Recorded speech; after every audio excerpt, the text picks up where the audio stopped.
মানুষের সঙ্গে উঠা বসা, তোমার যে রাজনৈতিক দৃষ্টিভঙ্গি, সবাই প্রশংসা করছে।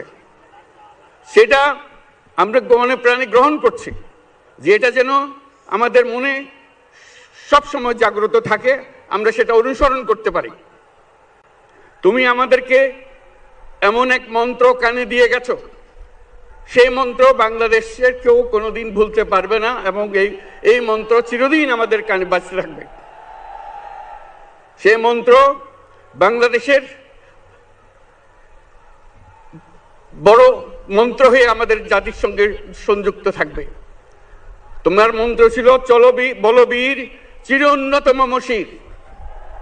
এই উন্নত মমশিরের যে মন্ত্র তুমি দিয়ে গেছো, সেটা বাংলাদেশি সন্তানের জন্মলগ্ন থেকে যতদিন সে বেঁচে থাকবে নিজের কাছে বলবে চল বলবীর চির উন্নত মমশির, আমাদের শির কখনো নত হবে না।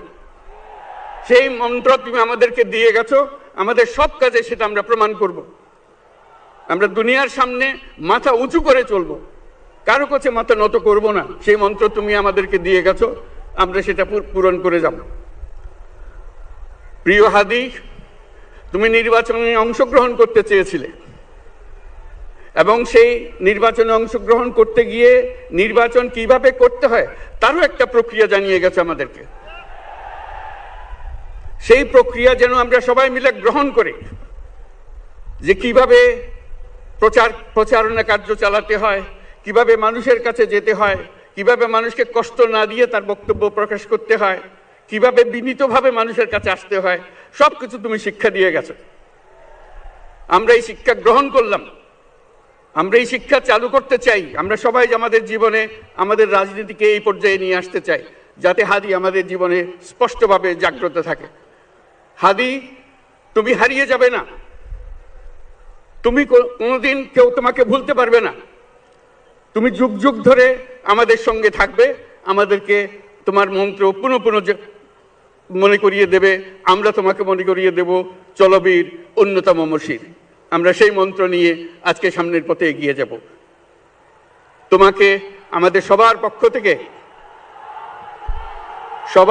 থেকে তোমার সঙ্গে ওয়াদা করলাম,